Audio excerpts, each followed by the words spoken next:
Bienvenidos a Que Mente la Tuya, un podcast de Mindora dedicado a una de nuestras grandes pasiones: explorar ideas y tecnología para mejorar nuestra salud mental y conocer historias, desafíos y personas reales que nos inspiren a crecer y aprender de la experiencia de otros. Hola a todos, bienvenidos al sexto episodio de Que Mente la Tuya, el podcast de Mindora. Tenemos un tema muy interesante, muy importante, tenemos una invitada muy especial y antes de presentárselas quiero que arranquemos con un dato muy importante. 1 de cada 3 mujeres sufre violencia física o sexual en su vida, según la Organización Mundial para la Salud. Y esto es interesante porque no solamente ya es física, ¿cierto? Estamos muy acostumbrados a pensar la violencia desde este punto de vista. Ahora con el crecimiento de la tecnología, pues también tenemos unos datos muy interesantes porque el 58% de mujeres en Latinoamérica ha enfrentado acoso digital y de esas que han recibido acoso digital, el 40% de ellas desarrolla ansiedad social. Hoy vamos a hablar de violencias basadas en género, su impacto en la salud mental y qué podemos hacer para prevenir o para tratar este tema tan importante. Hoy les presento a nuestra invitada especial, Alejandra Pérez. Aleja es politóloga de la Universidad de AFIT, es magíster en Humanidades Digitales de la Universidad de los Andes, es cofundadora de Hiedras, un proyecto educativo sobre género, diversidad e inclusión con más de 7 años de experiencia, y es una apasionada por la tecnología y los medios digitales como herramienta para impulsar el cambio social con perspectiva de género. Aleja, bienvenida. Bueno, muchísimas gracias Aleja y David por invitarme. Estoy súper contenta de estar acá, compartir con ustedes en este espacio, especialmente en este mes que creo que es un mes que se da para que podamos situar esta conversación, preguntarnos, cuestionarnos y feliz de compartir con ustedes. Mil gracias. Súper. Bueno, entonces para que entremos acá como ya en materia, yo creo que lo básico para que empecemos a desarrollar pues como este conversatorio es, Aleja, danos como una introducción y cuéntanos un poquito sobre las violencias basadas en género, ¿cierto? ¿Qué son? ¿Qué tipos existen? Mejor dicho, empecemos a contextualizar a todos los que nos escuchan al respecto. Listo, súper. Yo creo que lo primero es justamente preguntarnos por eso, ¿qué es una violencia basada en género? Y ahí es súper importante entender que por un lado tiene que ver con todas esas acciones que implican algún daño físico, psicológico, económico, material para una persona, pero también algo que a mí me gusta mucho y en lo que me gusta hacer énfasis es decir que también una violencia basada en género también tiene que ver con las cosas que dejamos de hacer, es decir, con las omisiones que hacen que una persona sufra una violencia. Y eso está relacionado, se llaman violencias basadas en género porque tienen que ver con la pertenencia de una persona a un género, ¿cierto? Pero no quiere decir que solamente quienes sean víctimas de una violencia basada en género sean únicamente las mujeres, sino que también todas las personas que, digamos, salen de ese estereotipo de género clásico de lo que deberían ser los hombres o lo que deberían ser las mujeres. Una persona que se sale de ese estereotipo, entonces nos damos cuenta que también sufre algún tipo de violencia, como por haber traicionado de alguna forma como lo que se espera socialmente de esa persona. Entonces, si nos ponemos a ver y analizar como qué tipos de violencias de género existen, vamos a encontrar principalmente 4 tipos de violencias, pero esto se ramifica un montón y podemos encontrar muchísimas variaciones, pero creo que es importante partir de esas 4 primeras. Tenemos violencia física, que claro, pues es la que es más fácil de identificar, la que todos podemos ver, que generalmente la asociamos con golpes, con empujones, apretones, pero también esa violencia física no solamente, como les digo, tiene que ver con perpetrar el acto en sí mismo, sino por ejemplo también la amenaza de la violencia física es una violencia. También, por ejemplo, golpes a otros objetos que estén en el espacio contigo, que no tienen que ver con a ti directamente, sino un golpe en la mesa, la puerta, un portazo, ese tipo de cosas también constituyen violencia física y también son una amenaza de lo que puede llegar a pasar o lo que se puede consolidar como una violencia física. Entonces esa es como la más evidente, la más común. También tenemos una violencia psicológica, que es una violencia que en los últimos años creo que ya hemos venido hablando muchísimo más de ella y que creo que también en este tipo de espacios pues justo la visibilizamos más. Pero al mismo tiempo, aunque ahora es más visible y conversamos más sobre ella, es una violencia que es muy difícil también de, entre comillas, demostrar para algunas mujeres y para algunas personas, porque tiene que ver con ejercicios de manipulación, con disminución, por ejemplo, de tu persona, con una desestimación de tus capacidades, de tu ser, con un montón de comentarios, gestos, cosas que en muchos casos tal vez pueden parecer muy sutiles, pero que si se perpetúan en el tiempo, lo que terminan construyendo es una conducta que es muy violenta hacia esa persona y que termina pues finalmente termina en una disminución como de tu autopercepción, de tu baja autoestima y un montón de circunstancias que luego se ven reflejadas en el trabajo, en la vida con los amigos, con la familia, etcétera, genera aislamiento. Y acá, a propósito, hablando de esta violencia psicológica, creo que también es súper importante tener en cuenta que generalmente cuando aparece una violencia nunca aparece sola. Siempre, por ejemplo, si hay violencia física, lo más probable es que haya una violencia psicológica. Por ejemplo, ahora hablemos de la violencia sexual, que también es una violencia que pues de la que hemos reflexionado mucho, que está muy presente y que tal vez muchas veces se asocia con, por ejemplo, un acceso carnal violento, un acceso carnal abusivo, pues con una violación. Es como la imagen que todos y todas tenemos en nuestra cabeza sobre lo que es una violencia sexual, pero también es importante darse cuenta que esa violencia sexual puede existir en unos contextos, por ejemplo, de pareja, o en unos contextos de, no sé, sexo casual, o en contextos de amigos también, en contextos donde hay mediación, no sé, de sustancias, de alcohol, de drogas. Y es importante darse cuenta que, por ejemplo, hay situaciones o casos como, no sé, tener una relación sexual con alguien con quien siempre has sostenido relaciones sexuales y de un momento a otro no querer y que esa persona te fuerce de alguna manera a continuar en esa relación sexual, eso es una violencia. Y muchas veces, muchas mujeres que están en relaciones de pareja de toda su vida o de muchos años, creen que ese vínculo justifica de alguna forma como el sostener o mantener esas relaciones. O la demanda. Exacto. Entonces ahí también es importante, claro, y si eso pasa, es decir, por ejemplo, ese ejemplo que les estoy poniendo ahí, también hay un ejercicio de manipulación que podríamos decir, claro, aquí también hay una violencia psicológica, entonces es como entender también que estas violencias siempre se van como mezclando y es como una capita tras otra capita, y creo que es válido también no verlas de manera aislada, sino empezar a ver que hay como un tejido entre ellas, que las habilita y que las hace posibles. Aleja, a mí me surge acá como una pregunta. Todo lo que es mansplaining, gaslighting, o sea, todo ese tipo de términos están asociados más hacia la violencia psicológica o esos términos cómo están en relación. Sí, o sea, yo creo que también lo que está pasando ahora es que como tenemos la posibilidad de conversar un montón y de visibilizar un montón de escenarios donde de pronto las mujeres nos hemos sentido invisibilizadas, violentadas, maltratadas, etcétera, empezamos a crear un montón de conceptos que justifican o que explican esas sensaciones que antes no tenían un nombre porque no eran visibles ante la sociedad. Entonces lo que está pasando ahora es que estamos construyendo como un vocabulario y como un lenguaje de términos, de conceptos que nos permiten también movernos en el mundo y como empezar a generar regulaciones o legislaciones sobre esos temas, empezar a generar movimientos dentro de las empresas o dentro de los grupos de amigos o familia para que eso no pase. Entonces, claro, yo creo que tenemos esos grandes nombres como violencia física, violencia psicológica, sexual, la patrimonial, es que me faltó hablarles de esa, pero obviamente en nuestra cotidianidad empezamos a ver como unas acciones más puntuales y empezamos a nombrarlas. Entonces eso que tú dices, yo digo, sí, claro, eso viene de una violencia psicológica, porque por ejemplo el mansplaining que es desestimar las opiniones de las mujeres, los conceptos de las mujeres, las ideas que las mujeres tienen para traer a la mesa. Entonces ahí hay un ejercicio de violencia psicológica también que con el tiempo pues una mujer puede verse súper afectada en su autoestima o en su autopercepción si todo el tiempo te están desestimando en el trabajo. Eso te iba a decir, que en el trabajo a veces eso suele ser muy común, por ejemplo, en entornos donde a nivel, por ejemplo, no sé, voy a ponerlo como en el campo en el que yo siempre me moví, pues como en la parte tecnológica, en la parte técnica, las mujeres somos minoría siempre, o sea, siempre somos más poquitas las mujeres, más los hombres, y muchas veces como este tema de uno darse a entender y que su opinión sea pues considerado, tenida en cuenta, esa vez un poquito, porque es como, cierto, es como un poquito difícil porque aplican ahí como el mansplaining, como tú no sabes tanto porque eres mujer o cierto, sino como ellos son mayoría, entonces de pronto saben más, bueno, como por ponerlo ahí sobre la mesa. Y lo chévere de los términos también es que nos permite entender cosas que antes estaban, pues yo estoy seguro que a mi abuelita, a mis tías le hacían gaslighting, pero no tenía ni cómo nombrarlo ni qué decirlo, y en el trabajo también seguramente pasaba muchísimo, pero no tenían cómo decirlo, entonces ya ahora poder entender cómo funciona y qué pasa y es muy interesante. Sí, así de acuerdo.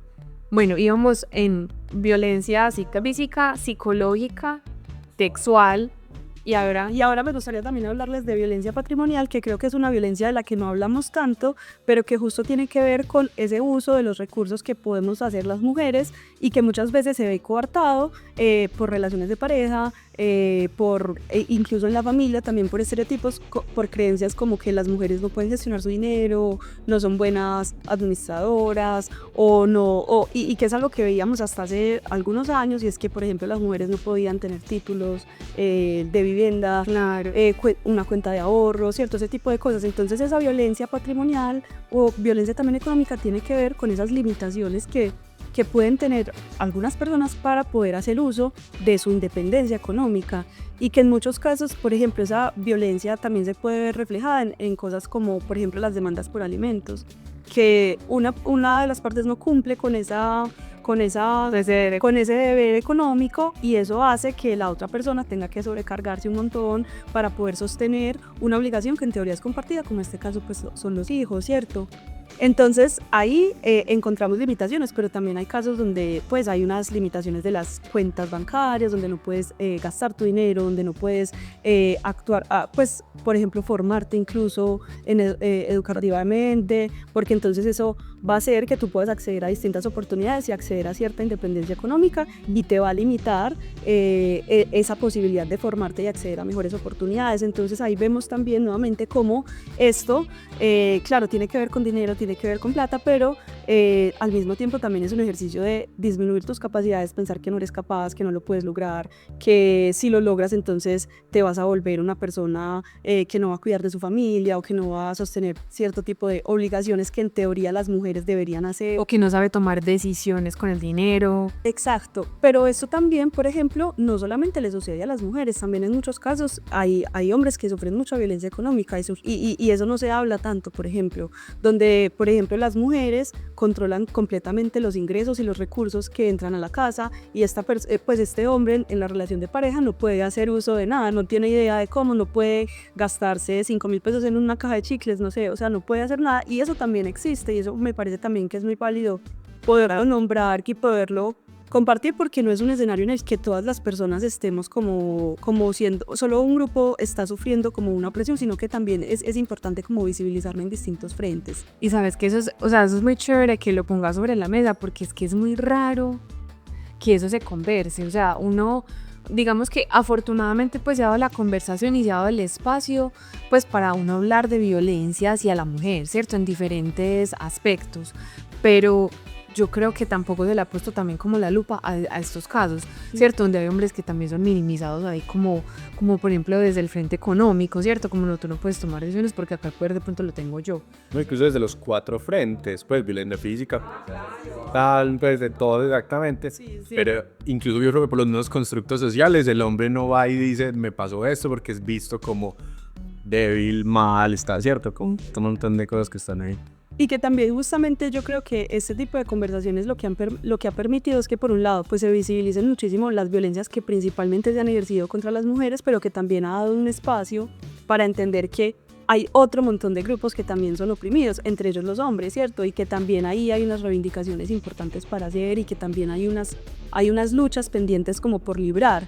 Y siento que eso es muy valioso, y por eso también creo que poder hablar de diversidad y poder hablar como de los derechos o las conquistas que han tenido ciertas personas, pues lo que nos permite es hablar sobre cuántas más conquistas podemos tener y cuánto más espacio podemos abrir en general para todas y todos. Claro, porque en últimas son dinámicas humanas, sociales, relacionales, pero es evidente, pues bien los datos que yo les daba al inicio, Alejandro me gustaría que traigan los de esos datos, porque eso nos da, pues entender también por qué estamos hablando justamente de esto, es porque hay muchas estadísticas y hay muchísimos casos que tienden a afectar mucho más también, ¿cierto? De hecho, mira que justo con lo de los datos que estabas hablando, queríamos traer acá pues como el episodio 1. En Latinoamérica, el 73% de las mujeres en tecnología, para que entremos a hablar pues como de los roles en STEM, que tiene que ver con ciencia, tecnología, ingeniería y matemática, ¿cierto? El 73% de las mujeres en tecnología han recibido mensajes sexualizados en plataformas laborales como Teams o Slack, que es súper común ante todo pues en Estados Unidos, en Canadá, ¿cierto? O sea, en empresas de tecnología propiamente. Y esto es una cifra de un informe Cybersecurity Ventures del 2024. yo quiero, Aleja, que ya con él, pues como con esta cifra y este dato, entremos a hablar de un tipo de violencia que se ha puesto, pues que ha empezado como, antes no se hablaba de eso, ¿cierto? Y ya ha empezado como a crecer un poco, que es el tema de la violencia de género digital, ¿cierto? Ya con esto de las tecnologías. Entonces, precisamente con el aumento de las mujeres, porque como obviamente se ha hecho como una campaña alrededor de vincular más a las mujeres en los roles STEM, pues este tipo de violencia también ha crecido pues más. Entonces hablemos un poquito de eso, en qué consiste la violencia digital, cómo se está dando, ¿cierto? Sí, bueno, yo creo que ahí también es súper bacano como entender también como el contexto y lo que está pasando. O sea, nuestra presencia digital en general, pues como sociedad, ha aumentado muchísimo en los últimos años. O sea, ha sido impresionante el crecimiento que tenemos, la presencia que tenemos no solamente, digamos, en un espacio digital como puede ser una única red social, sino que tenemos múltiples redes sociales, casi que estamos compartiendo y consumiendo contenido en distintas plataformas. Y eso está generando, por supuesto, un montón de contenido y nos está generando muchísima exposición a todas las personas. Entonces, partiendo de ese contexto donde muchas personas estamos ahí expuestas, eso también hace que esas dinámicas que nosotros ya tenemos en nuestra vida social común, de pronto no digital, pues hace que también nosotros llevemos esas dinámicas, pues las llevemos ahí también. Y eso nos ha permitido conectar en sentidos muy maravillosos porque también creo que, por ejemplo, este tipo de conversaciones que tenemos hoy son posibles gracias a esos espacios digitales que habilitan como entornos muy positivos de mucha conversación, de mucha discusión, pero al mismo tiempo también eso nos lleva a esas dinámicas que de pronto son también violentas, que son agresivas, que no permiten que las personas se puedan expresar con total libertad. Entonces, esas violencias digitales tienen muchísimas formas, como lo hemos visto, y que atacan principalmente a las niñas y a las mujeres en redes sociales. Ahí hemos visto, por ejemplo, algo que es muy alarmante, que a mí me parece súper interesante, es el tema, por ejemplo, de cómo los menores de edad, pues las niñas especialmente, están siendo supremamente sexualizadas, están siendo pues atacadas, por ejemplo, por depredadores sexuales, gente que no comparte su identidad verdadera, sino que se hace pasar por otras personas, las contacta, quiere acceder a su contenido. Y también en ese sentido, pues lo que sufren las mujeres adultas, recibiendo comentarios violentos, recibiendo también imágenes Sino que no se solicitadas, exacto, también hostigamiento muy fuerte, por ejemplo, que lo hemos visto, digamos, en mujeres que son como figuras públicas o artistas y demás, como un hostigamiento muy fuerte, o divulgación, por ejemplo, de los datos personales de esas mujeres, no sé. Por ejemplo, hace muy poco yo vi un caso así de una mujer que es famosa y empezaron a compartir datos de su cédula, de su dirección, de dónde vive, dónde estudian los niños. O sea, un montón de cosas que son supremamente delicadas y que luego entonces se convierte como en un acoso digital que sufre esa persona. Pero también lo más grave de eso es que las redes sociales nos dan esa posibilidad de conectar, de compartir con personas de todas partes, pero también al mismo tiempo nos da un arma que puede ser muy peligrosa y es esa posibilidad del anonimato. Y es como una persona tras esa pantalla puede ejercer muchas violencias, puede decir cosas, puede compartir información personal, etcétera, y hay pocas represalias, entre comillas, porque es difícil rastrear cuál es la fuente de ese acoso y de esa violencia. muy poco regulada. Exacto, también está muy poco regulado. Entonces tenemos, por un lado, poca información sobre cómo nos podemos cuidar en línea y al mismo tiempo también, si nos pasa algo malo, no sabemos muy bien qué hacer o a quién acudir o qué se puede hacer. Entonces, claro, ahí en este momento lo que yo creo que pasa es que hay un vacío muy grande y tenemos un montón de personas generando interacciones sociales que replican de alguna forma las interacciones sociales que venían de nuestra vida cotidiana sin redes sociales también. Entonces es como llevamos todo este desarrollo o todo este pensamiento que hemos construido para nuestra vida no digital y cómo lo podemos llevar para replicar y regular y entender este mundo digital que también está siendo violento y que también está siendo agresivo para muchas personas. O que tenemos que crear nuevas formas, porque es un entorno totalmente no. Es que solo mira el acceso, por ejemplo, como en una oficina, alguien hace 30, 40 años, si quisiera hacerle acoso a alguien, a una mujer, pues tendría unos momentos muy particulares del día, tendría que hacer un montón de cosas. Ahora es como chat y lo puedo hacer las 24 horas del día, en cualquier momento, a cualquier hora. Entonces creo que también tendremos que crear como unas formas incluso novedosas. También estoy súper de acuerdo porque también es eso, o sea, es un lugar nuevo y son nuevas dinámicas también. Entonces sí, estoy súper de acuerdo en que necesitamos también innovar en ese sentido. Total. Aleja, bueno, y muy atado a ese ejemplo que estabas dando ahorita, ¿cierto? Como empezar a divulgar información, pues sin, obviamente sin consentimiento de la persona a través de redes, de internet.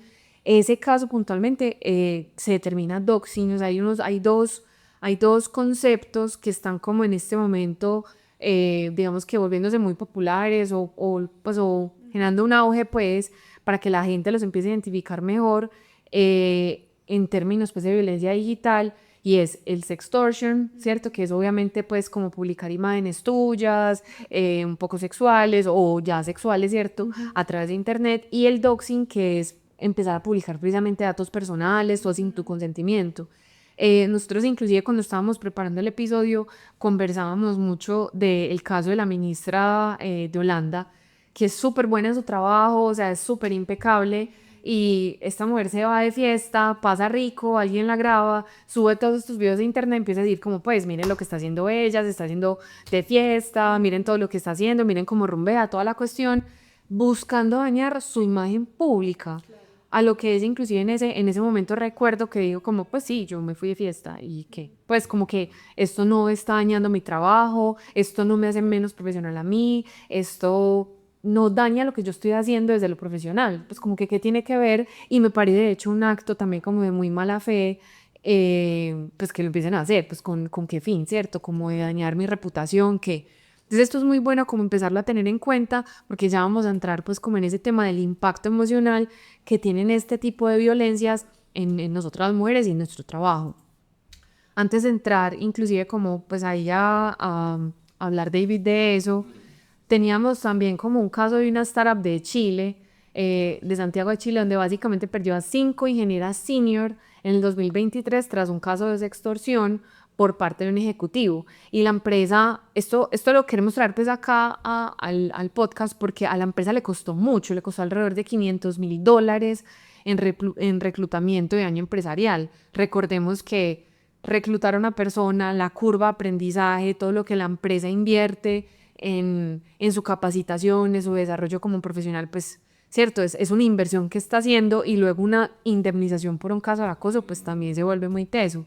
Entonces, pues, ahora cuéntanos tú qué impacto tiene eso en la salud mental, cómo nos empieza a afectar cada una de estas violencias en nuestro bienestar emocional. Okay, no, yo creo que en todos los sentidos. Yo ahorita que te escuchaba, Aleja, justamente que hablas de ese tejido y de cómo, yo creo que clasificamos esos tipos de violencia como una forma de entenderlo, ¿cierto? Pero es evidente que si a mí me pegan, eso tiene un impacto psicológicamente en mí, ¿cierto? Si a mí me hacen sextortion, eso tiene impacto psicológico en mí. Entonces, lo psicológico yo creo que está atravesando absolutamente todo, en cualquier tipo de experiencia que yo tenga, pues me va a afectar psicológicamente. Digamos que obviamente será proporcional también a lo que me pase o a lo que suceda o a la experiencia a la que esté expuesta.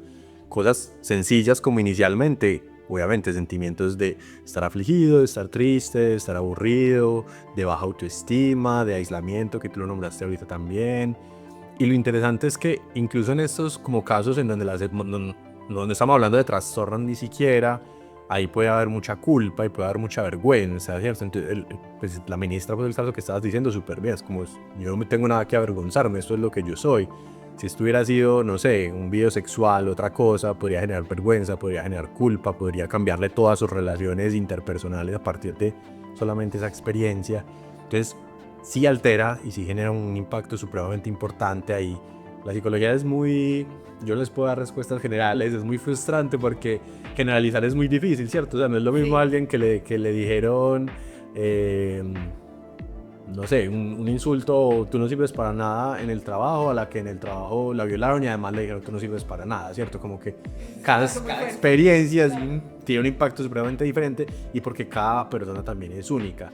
Lo que se ha visto es que esto sí puede generar, y cuando digo generar, la idea es no entenderlo como en términos de causalidad. Esa es otra cosa frustrante en psicología, es que no es como esta es la causa y esta es la consecuencia, sino que es como un cóctel, ¿cierto? Los trastornos mentales son un cóctel, eso es multicausal, hay muchas cosas que pueden estar pasando en la vida de la persona, pero eventos como estos efectivamente pueden generar o aportar a ese cóctel trastornos de depresión, trastornos de ansiedad, desarrollar ataques de pánico, ansiedad social, por ejemplo, ¿cierto? Si me pasa algo en la empresa, yo me va a dar mucho más sustico, ¿cierto? Relacionarme otra vez, salir, yo no vuelvo a salir pues con los de la empresa o con los que salí, ¿cierto? Es como si me están haciendo video, están generando cosas ahí como peligrosas y que pueden ser dañinas o contraproducentes para mí, entonces también puede generar ansiedad social. Y ya cosas mucho más traumáticas, pues efectivamente pueden generar un trastorno de estrés postraumático. Mira que acá, ahorita cuando Aleja nos estaba contando lo de la violencia económica, se me vino a la mente, yo no sé si ustedes conocen el caso de Britney. Sí. Bueno, Algo he escuchado, no sé, me lo sepa así. pero el contexto es básicamente Britney, empezó pues Britney Spears.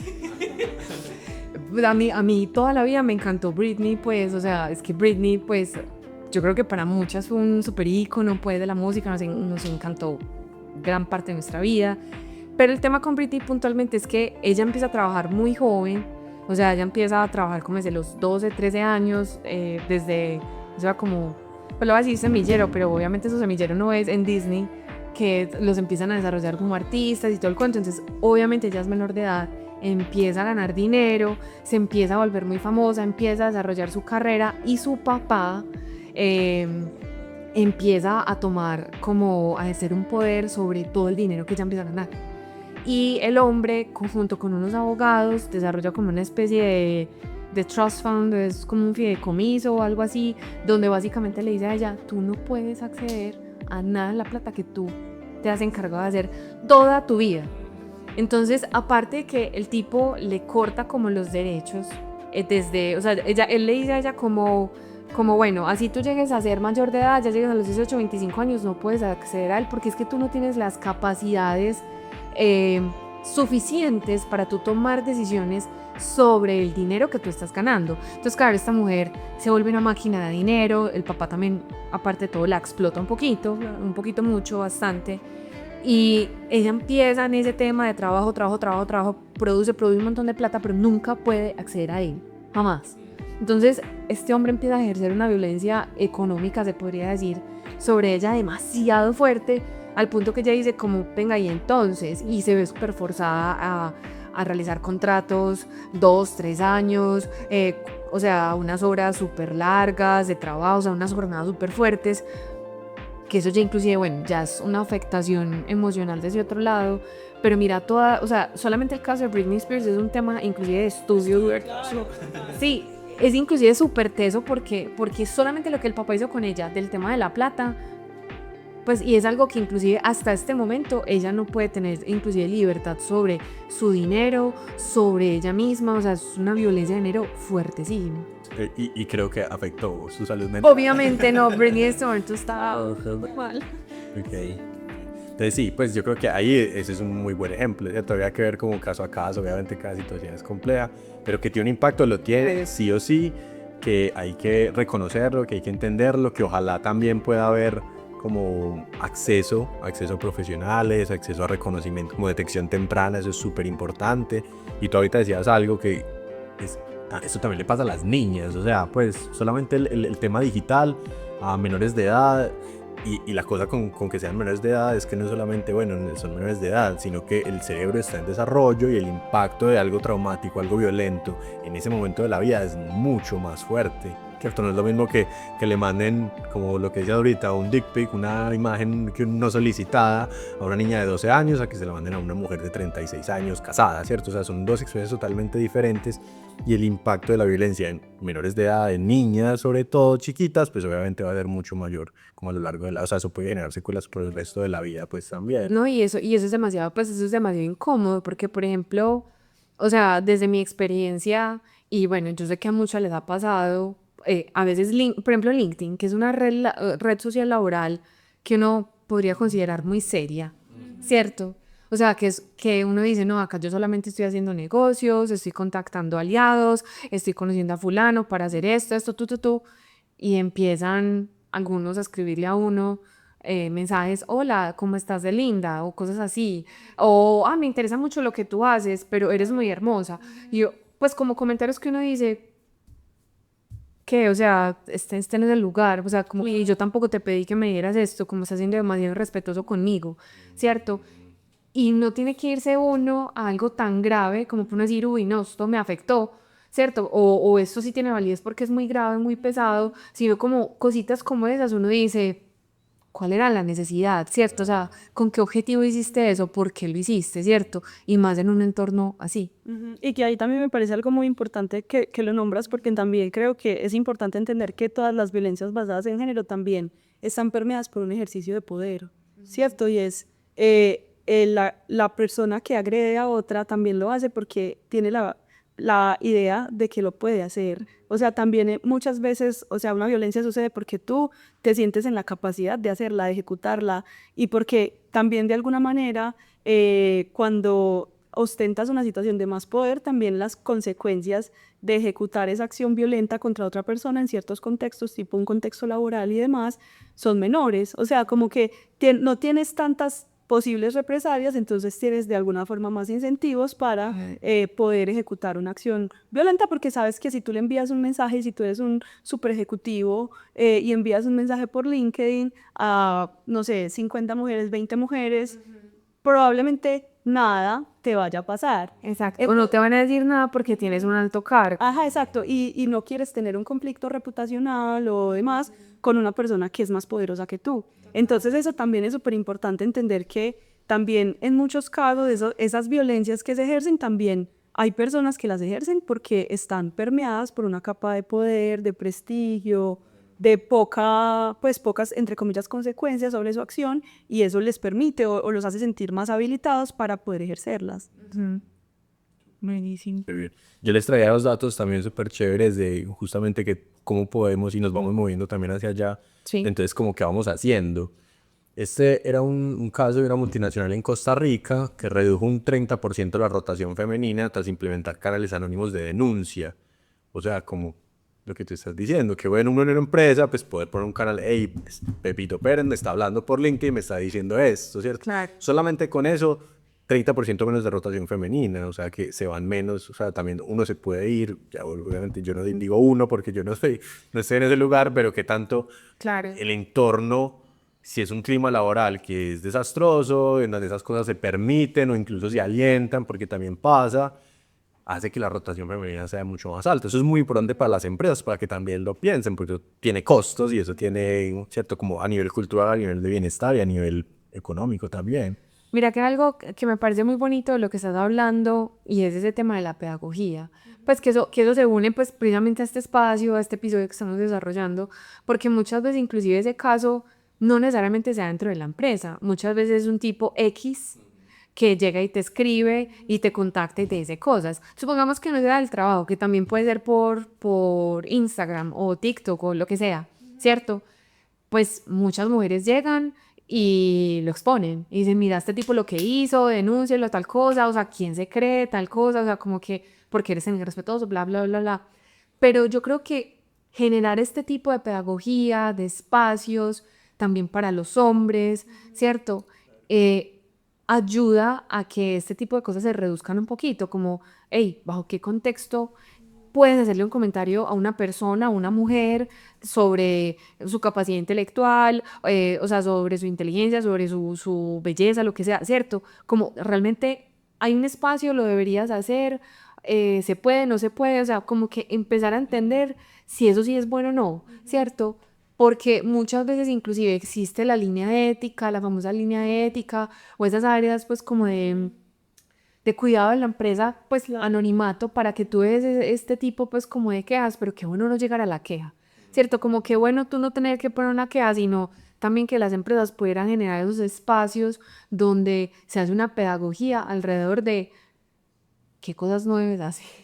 Pues que uno a veces cree que eso es como súper obvio, pero no. Y que también ahí es súper importante, y es que yo creo que hoy en día todas las empresas, las organizaciones, las personas en general, tenemos que darnos cuenta que ya no sabemos muy bien qué es lo obvio. Es exacto, o sea, como que ese acuerdo social sobre lo que es obvio, lo que se puede hacer y lo que no se puede hacer, especialmente en temas de relacionamiento humano, ya no es obvio, o sea, y estamos como casi que asistiendo como a un nuevo pacto social o como a una nueva forma de relacionarnos, y eso implica todas las áreas y escenas de nuestra vida, y que justamente creo que esos espacios de pedagogía también creo que es importante verlos como espacios de autocuestionamiento, que creo que también eso es muy valioso, es entender que muchas veces no transformamos ciertas actitudes o ciertos comportamientos porque ni siquiera nos cuestionamos por qué las hacemos, para qué las hacemos, o estas acciones qué están respaldando, o obedecen a qué sistema de pensamiento o a qué sistema de acciones, o yo simplemente estoy haciendo esto porque es que en mi familia toda la vida lo hicieron así Y lo normal. y lo normalicé tanto que no me di cuenta que tal vez haya otras formas de hacerlo. Y creo que justamente esos espacios, incluso este tipo de conversaciones, lo que nos permite es eso, hacernos preguntas, cuestionarnos y también sincerarnos con nosotras mismas y con nosotros mismos para entender cuál es esa versión que queremos llevar como al mundo y a través de la cual nos queremos mover en nuestras relaciones, en nuestro trabajo y demás. Entonces creo que es muy válido tenerlo como un espacio como para la pregunta, que no es la pregunta como que te dejas tal vez con más preguntas, que tal vez te deja con más preguntas, pero que justamente te permite estar en una búsqueda de lo que quieres hacer para estar más alineado contigo, pero también como para generar más bienestar a tu alrededor, que creo que es súper valioso. Claro, porque es que además, o sea, uno podría decir, es que esto es full responsabilidad de la empresa, pero también uno tiene responsabilidad. Por supuesto. Y también, bueno, también voy a aprovechar para decir otra cosa, y es que no siempre se tiene que decir que los hombres hacen todo mal, Claro. ¿cierto? Porque también nosotras como mujeres podemos generar también violencia hacia otras mujeres con comentarios, ¿cierto? Entonces, como que yo creo que iba una invitación muy chévere, como a, desde el frente de la empresa, ¿cierto? Mirar también la empresa qué podía hacer, qué puede desarrollar para dar ese espacio seguro, para todo ese tipo de denuncias, ¿cierto? Para dar seguridad. O incluso el espacio anterior, espacios de conversación, de conferencia, de Exacto. discusión. El espacio seguro, el espacio de conversación, ¿cierto? De pedagogía, pero también el cuestionamiento personal, ¿cierto? ¿Estaré yo generando violencias? O sea, ¿estaré siendo yo violento o ejerciendo una violencia sobre alguien y no me estoy dando cuenta, ¿cierto? Sobre mi equipo, porque eso también puede afectar el clima laboral, la relación con mi familia, la relación con mis amigos, ¿cierto? Puede que yo sea el bacán que hace la recocha, pero por allá estoy es como violentando a todo el mundo con el bullying que le estoy haciendo a la gente, pues, ¿cierto? Como por decir alguna cosa. Sí, y que también ahí es muy importante porque que digas eso es chévere porque hay algo que yo he aprendido también en este camino y es que una vez abres los ojos como a este tipo de cosas, ya nunca más los puedes volver a cerrar. Ya nunca más deja de ser como una pregunta que se limita únicamente a un espacio o se limita solamente a los amigos o a la familia o al trabajo, sino que es una cosa que ya empieza a permear todo. Y una vez empiezas a evaluar esa forma de relacionamiento que tienes en un espacio de la vida, es inevitable que no se lleve a otros lugares. Entonces, claro, es un ejercicio como de construir una nueva cultura empresarial o reforzar una cultura empresarial, pero finalmente termina siendo un ejercicio de autoevaluación personal, pues, o de reconstrucción o de revisión personal en ese sentido, y eso es súper interesante también, propiciar eso, como un cambio organizacional, pero también un cambio como individual en las personas. Total. Y que ese cambio, que ya complementando y cerrando esa idea, como que no es lo que tú decías, los hombres hacen todo mal, los hombres esto, los hombres aquello, pero sí como proponer esas preguntas y abrir cada vez más preguntas que permitan yo entender yo qué estoy haciendo ahí, para qué lo estoy haciendo de esa manera, de qué otra manera, cómo se puede estar sintiendo la otra persona, ¿cierto? Como buscar esas otras maneras desde la empatía, desde yo ponerme en el otro lugar, ¿cierto? No simplemente esto es malo y yo soy malo por ser malo y lo que estoy sintiendo, lo que quiero es malo, sino esta sí es la mejor forma, pues, porque no puede que tú me parezcas muy bonita, que me parezcas muy bonita, y yo te voy a escribir y te voy a decir algo, no, sino como, cuál es la manera en que la estoy haciendo, habrá otra manera mejor, lo puedo hacer de otra manera mejor, ¿cierto? Y como desde la conciencia propia, pero desde la empatía de que está generando también el otro, que es muy, muy, muy clásico, pues eso, como empezar a juzgar desde lo moral y a generalizar y a hablar mal de un montón de gente o de grupos de personas, y también tiene mucho sentido desde lo individual, como estás diciendo tú. Bien, y el último casito ahí sí súper rápido para que nos vayamos a la última parte. Este fue otro en Uruguay, en donde lo que hicieron fue que los de Haití desarrollaron una herramienta de inteligencia artificial para detectar lenguaje misógino en correos corporativos y bajaron 25% también los reportes de acoso. Entonces, muy chévere, entre cómo usamos la tecnología y cómo reconocemos, hey, aquí, mira, solamente reconociendo el lenguaje ya hay un cambio diferente, como, hey, ojo que eso que estás diciendo está como violento. Y mira que hay algo muy chévere porque inicialmente estábamos hablando como de el golpe que puede generar la tecnología, ¿cierto? De cara a la violencia, o sea, cómo la tecnología genera violencias, ¿cierto? O puede ser un articulador de violencias. Pero también es muy bonito ver cómo la tecnología se vuelve una herramienta para evitarla, ¿cierto? Total, y que creo que eso justamente es lo que hace, o sea, es decir, al mismo tiempo como estamos generando esa presencia para el bien, pues, o para el bien común, para compartir, para generar, también nos va a ayudar a generar herramientas de resistencia, de cambio, de transformación. Bueno, entonces ya para ir como cerrando el episodio, ¿qué tal si empezamos a hablar un poquito de ideas que les podemos dar a las organizaciones para reducir precisamente como ese indicador de violencia de género o inclusive empezar a detectar si en la empresa hay ese tipo de comportamientos o de fenómenos? Listo, yo creo que lo primero es importante entender cómo está esa casa, ¿cierto? Cuál es el contexto, cómo está la organización, cuáles son las problemáticas que son más visibles, cuáles son esas problemáticas que de pronto no son tan visibles, y partiendo de eso, de entender cuáles son los problemas o las oportunidades que tengo, empezar a construir políticas internas que nos permitan justamente generar acciones afirmativas para esos públicos que de pronto se están sintiendo victimizados o no están teniendo todas las oportunidades como para desarrollar su máximo potencial. Creo que ahí eso es súper valioso. También creo que es necesario entender cuál es la legislación o cuáles son las oportunidades de legislación que existe en mi país, en mi contexto, para mi tipo de organización, para yo entender también cómo estoy de acuerdo al contexto general. Y también entender que ya hay unas empresas en el país que tienen muchos referentes y que incluso hasta son una puerta abierta para poder ayudar a otras empresas para desarrollar sus protocolos, para desarrollar sus políticas, para compartir sus casos de éxito y también los retos y las dificultades que han enfrentado en ese proceso.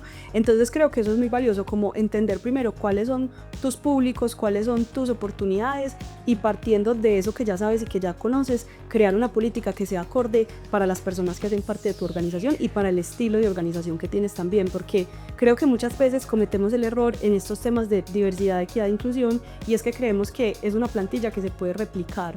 Y creo que antes todo lo contrario, entender la diversidad de públicos, y si estamos hablando justamente de diversidad, tenemos que ponernos en ese lugar de entender cuál es la diversidad que nos cobija, cuál es la diversidad de la que hacemos parte y construir partiendo de eso. Y ahí también creo que es súper valioso escuchar ese público y escuchar lo que las personas tienen para decir, para yo también entender cómo puedo ayudar a transformar ese espacio. Otra cosa que también es muy importante y es entender cómo están los liderazgos y cómo están los procesos de toma de decisiones en mi organización, ¿cierto? Porque si nos damos cuenta que ese liderazgo y esa toma de decisiones está concentrada en un único tipo de público, entonces probablemente eso va a hacer que naturalmente se tomen decisiones que están sesgadas a esa identidad, a esa experiencia de vida y demás. Entonces, si nos damos cuenta, por ejemplo, todavía tenemos un reto gigante en vincular mujeres en cargos directivos, no solamente en el sector de tecnología, que es alrededor del 4%, sino en cargos de liderazgo en todas las industrias. Entonces ahí tenemos una gran oportunidad, porque no es solamente que las mujeres trabajen, se desarrollen en las empresas o quieran, pues puedan acceder al trabajo, sino también que puedan acceder a tomar decisiones importantes y visibilizar esas experiencias de vida en esas decisiones de empresa y de sociedad también. Entonces creo que esos son dos puntos bien valiosos que podemos continuar, pero no sé si David o tú también pueden compartir. Claro, yo creo que ahorita lo conecto con lo que tú estabas diciendo en un inicio, y es también volcar la tecnología como aliado. El caso que nos estabas dando ahorita de inteligencia artificial, a mí me parece que es buenísimo, ¿cierto? Porque nosotros tener herramientas de inteligencia artificial que nos permitan, o sea, puede que algunos empleados o colaboradores digan como, ay, me van a empezar a filtrar las conversaciones con este tipo de herramientas, pero realmente no es como para escuchar las conversaciones y permear pues como pues como ser indiscretos con las conversaciones, pero es más con el fin de empezar a detectar conversaciones que a través de correos, ¿cierto? De chats que no sean tan buenas, para no poder decir, venga, en este equipo no se están conversando tan bien, están como muy, ¿cierto? Están un poco pasados con ciertas personas o se están comunicando de una manera que no es, ¿cierto? Entonces, que ese tipo de herramientas, que la inteligencia artificial nos puede ayudar a nosotros también, como a levantar la mano y decir, hay que intervenir a este equipo, hay que intervenir a la empresa, hay que hacer como una especie de capacitación o, como decíamos ahorita, pedagogía. Y lo otro, que también digamos que lo habíamos hablado anteriormente, era el cambio en la cultura organizacional. Esto no es solamente de solamente coger el grupo, reunir el grupo de mujeres y capacitarlas para que conozcan el tema. Miren, esto es violencia de género, estos son los estereotipos de género, estos son los tipos de violencia. No, sino hacerlo con todo el mundo, ¿cierto? O sea, también incluir a los hombres, porque es que los hombres también, o sea, ahí puede haber un liderazgo masculino comprometido en términos de yo estoy detectando si mi compañero o mi compañera está actuando de una manera que no es la adecuada, o me le puedo acercar a un compañero y decirle, mira, vi esto, ¿cierto? No estuvo como tan chévere, y empezar a hacer como esa mejora en la cultura organizacional, de manera que los mismos empleados se vuelvan como tan permeados por esa cultura, que sea más fácil el relacionamiento, que se facilite mejor el trabajo en equipo. Entonces yo creo que como esas iniciativas para empezar a fomentar esa educación al interior de la empresa, yo creo que también es algo vital para reducirlo y mejorar. Claro. Conectándolo con eso, yo creo que, y ahorita tú también lo decías, de si va a poner líderes, que es cierto que puede haber también de diferentes voces, pero incluso esos líderes, independientes de la voz, que tenga conciencia de estos temas, porque pueden poner una mujer súper machista. También, ¿qué pasa? Eso es obvio que exacto, que las personas creen que los machistas son solo los hombres, no, sino que haya conciencia de las diferentes voces, las diferentes necesidades, las diferentes formas de vulnerarnos, de violentarnos, de, cierto, como incluso habilidades blandas. Yo a veces pienso que es como, si nos vamos a lo más elemental, también ¿no? Cómo ponemos capacitaciones, lo que yo decía ahorita, mira que es solo empatía, conciencia de mí mismo y saber comunicarme, cierto, no es como que yo voy a dejar de ser lo que soy, sino que yo cómo me estoy expresando, yo cómo estoy diciendo esto a la otra persona, porque podemos ser violentos como líderes sobre todo, y eso sería, yo creo que hay un tema súper importante, si son líderes, si cómo estás reclutando, cómo estás eligiendo a esas personas, que tengan las habilidades para liderar, para manejar personas, y que tengan en cuenta que hay muchas más formas de ver el mundo, de existir en el mundo, porque cierto, puede ser basado en género, pero puede ser también, no sé, orientación sexual, otro tema también ahí súper importante, y son poblaciones que necesitan justamente que reconozcamos que pueden tener necesidades diferentes. Entonces creo que eso sería súper fundamental. Y reiteraría lo que ya hemos hablado, de tener cada vez más espacios de sensibilización, de pedagogía, de conversación, de diálogo, de que se ponga sobre la mesa acá. Y yo creo que la claridad de eso. Yo creo que hay algo también importante, y es el apoyo, ¿cierto? Desde el frente psicoemocional a los colaboradores con temas de psicoterapia, con orientación. Hay muchas empresas que de pronto se pueden sentir como, no me quiero meter tanto en el ámbito de la psicoterapia como tal, pero sí apoyo a los colaboradores con la orientación. La orientación psicológica es un canal súper bueno para precisamente abrirle la puerta a cualquier colaborador para que se oriente sobre algo. Me pasó esto, me estoy sintiendo así, no sé qué debería hacer, ¿cierto? O sea, es un canal también importante que pueden habilitar las empresas para cualquier tipo de... Apoyarse. Sí, así es. Bueno, y para cerrar, Aleja, los que quieran saber más de esto, si nosotros nos queremos saber más y seguir estudiando, los que nos están escuchando, ¿qué nos vemos, qué nos leemos, qué hacemos? Sí, yo creo que es súper chévere, primero, como tener como una mentalidad súper abierta a las preguntas y al cuestionamiento, ¿cierto? Y navegar este mundo con mucha curiosidad, sobre todo. Creo que eso es lo principal. Y después de eso, cuando ya tengo como esa disposición y esa apertura como a dejarme permear por distintas perspectivas o por distintos cuestionamientos que me van a hacer esos contenidos, creo que me puedo adentrar en eso. A mí me encantan mucho como este formato de TED Talks, que siento que son súper valiosos, son unas cápsulas de conocimiento muy precisas. Sí, ahí hay una que se hizo muy famosa, que incluso también es un libro, que se llama Todos deberíamos ser feministas, que es de una escritora africana muy famosa que se llama Chimamanda, y ahí ella desarrolla una conversación, pues un monólogo muy interesante sobre su propia experiencia de vida y cómo ella se dio cuenta que ella era una mujer feminista, como que su experiencia de vida la atravesaba de tal forma que ella no tenía opción que ser una feminista, y luego se da cuenta también cómo todos y todas como sociedad también deberíamos estar llamados a eso. Y lo explica de una manera muy sencilla, en palabras muy cotidianas, y creo que es accesible a todo el mundo. O sea, todas las personas que se quieren iniciar en estos temas, yo siempre se los comparto, porque es una forma muy tranquila, muy cercana de acercarse a un tema que en muchos casos para algunas personas puede espantar, puede asustar, y que en verdad es muy accesible. Y el libro también es muy bueno, es muy cortico, entonces Ajá. no podría... Que el libro justamente es la transcripción de esa charla. Entonces es así, pues muy, muy breve.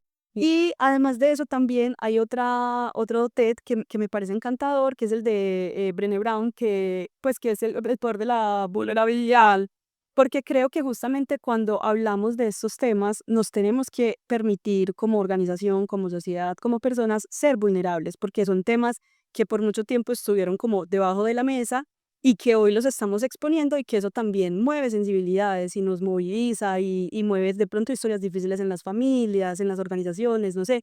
Entonces es súper valioso eso porque creo que cuando nos permitimos ser vulnerables y cuando nos abrimos a esa vulnerabilidad de pronto en contextos donde, como tú lo decías ahorita, de pronto las organizaciones no quieren atreverse a eso o sienten de alguna forma reserva, ahí nos damos cuenta como lo poderoso que podemos ser como personas y también como organizaciones cuando nos abrimos a ese espacio. Y finalmente también creo que es súper valioso y súper importante pues partir de lo que las grandes organizaciones y las grandes personas que tienen muchísimo conocimiento, muchísimos recursos invirtiendo y gestionando conocimiento, haciendo investigaciones para eso. Entonces creo que es súper importante recurrir, no sé, a McKinsey, a la OMS, a la ONU, a ONU Mujeres específicamente y entender qué son todos esos contenidos y todas esas ideas, conceptos, guías, manuales que se están creando y que de verdad los están haciendo las personas más tesas del mundo para disposición de todas las personas y creo que ahí está nuestro punto de partida para decir, listo, ya abrí mi mente, ya entendí cuál es el problema, cuál es la oportunidad y ahora entonces parto de estos grandes referentes para actuar y crear esas nuevas dinámicas en mi organización. Entonces creo que esos tres pueden permitirnos navegarlo más que suficiente. Súper. Aleja, mil gracias No, por estar muchas aquí. gracias. Muchas gracias, acompañarnos. Alea, por este espacio. Contenta, feliz de venir. Y de Qué volver. nota. Esperamos que nos volvamos a encontrar porque hay Claro que muchos sí. temas, o sea, hay demasiada tela por cortar. Nosotros cuando inclusive estábamos como enfocando el episodio decíamos, uff, hay demasiado, o sea, hay mucha cosa que podemos hablar alrededor de temáticas para el desarrollo de la mujer y bueno, acá nos estará acompañando más Aleja más adelante. Súper, muchísimas gracias. Gracias por escuchar un episodio más de Qué mente la tuya. Para conocer más información sobre nuestros servicios de salud mental y bienestar emocional para personas y empresas, visita www.mindora.co.